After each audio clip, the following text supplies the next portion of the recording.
All right, guys, so I wasn't gonna make this video, but I figured, what if someone buys a pre-owned spoiler like, I did? How do they mount it on their trunk? So what I'm gonna be showing you guys today is how to mount your spoiler onto a trunk. So what we're gonna do is grab a empty piece of cardboard like this, something roughly around the same length as the wing holes. And you wanna go ahead and just put the cardboard on top, and you want to push through, and then once you have that little template as you see there, oh, well that's two. I know this one was the one I did in the beginning, so I'm going to drill through those. And basically what we're doing here is making a template. All right, so once we drill those, we can go ahead and put it on. So now we have the wing mounted onto that cardboard, and you're going to mark around where your wing mounting brackets go. So you're just going to mark around just like this.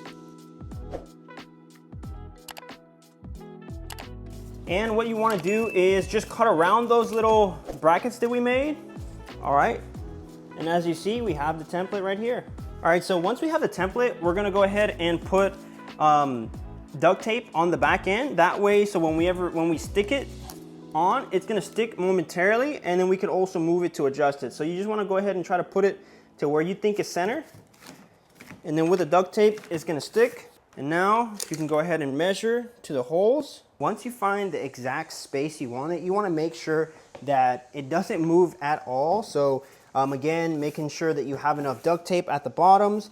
You can go ahead and just use those holes and use a marker. And what I'm gonna do, you don't have to do, I'm gonna grab the drill bit that I'm gonna use and just do a little punch in there. That way I know exactly where the center line is.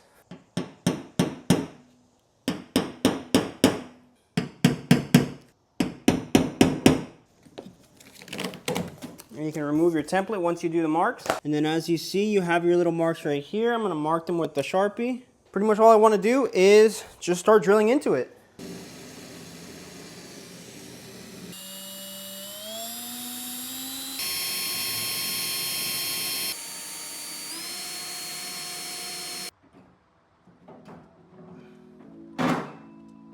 All right, so I went ahead and put it back on the car just so that I can more easily mark the holes that I'm gonna do for the underside where I'm gonna be able to put the bolts onto the trunk. We're gonna grab a drill bit, preferably one that we used earlier, and we're gonna go all the way down to the very end where you start to feel metal. And what you wanna do is you wanna make a little dent wherever you're gonna need that hole. All right, and once you do that, you're gonna see your little dents right here on the inside of the trunk. And pretty much what you wanna do is you're gonna put a massive hole where you see those guys so that you can more easily put in the nuts you're gonna need to put on. One thing I feel like I need in this garage is a fan, because like right now I'm like under the shade, I'm not in the heat, but I guess with no circulation in here, I'm like sweating and it's hot, it's just terrible. So definitely I'm gonna be getting a fan for the garage.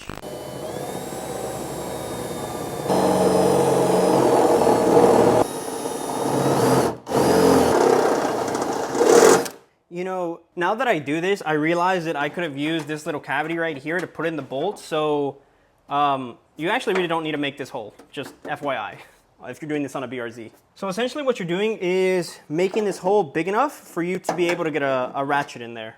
And to make it a little bit easy for you to mount the bolts that hold the wing on, you can ask someone to help you, or if you're like me and you're doing it solo, what you could do is just take off the wing portion and just keep the bracket on, just so that you can go ahead and mount that bolt.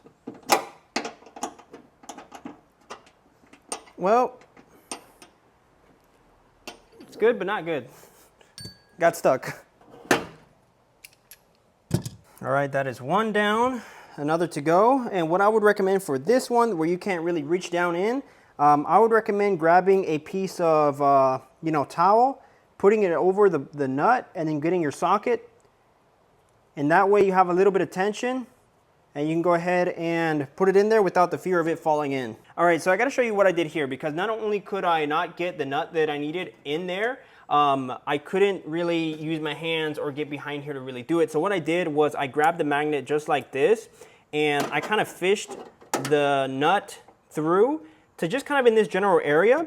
And then I grabbed my socket and extension and then just kind of aimed it to there and then started screwing on. And by the grace of God, it did start catching and now it's on. So I'm going to be doing this to the other side and hopefully it works the same. When I tell you guys, make sure that your holes are centered, make sure they're centered. By my luck, I was able to get it on, but now, you know, to tighten it on, it is kind of offset. So I'm going to have to kind of grab as much as I can of it and kind of get it on. So just make sure that you're drilling in your holes straight on.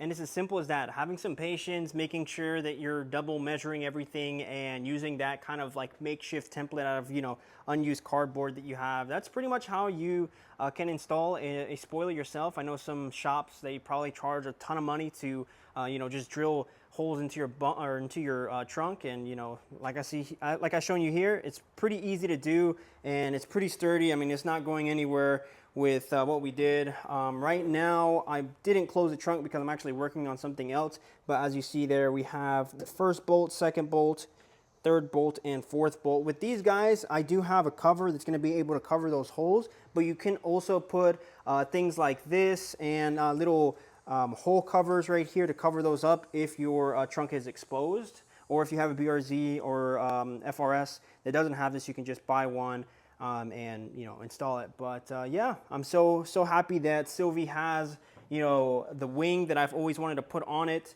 You know, the STI wing. I will be debadging it with the FRS. This one is actually a trunk that I got from another car. Sylvie's actual trunk is over there, as you see there. It's the one with the sound deadening, as well as that little duck bill that it had, which I don't think it looked bad. I just wanted always to have that TS style wing without anything on the bottom there. So it just looks really clean, looks really good, and I'm really happy how it turned out. I wanted to thank you guys for watching. Hopefully this helped you if you're installing a wing on any ride that you have. And if you have any questions, feel free to put them in the comments. I can help in any way I can. But I will see you guys in the next video.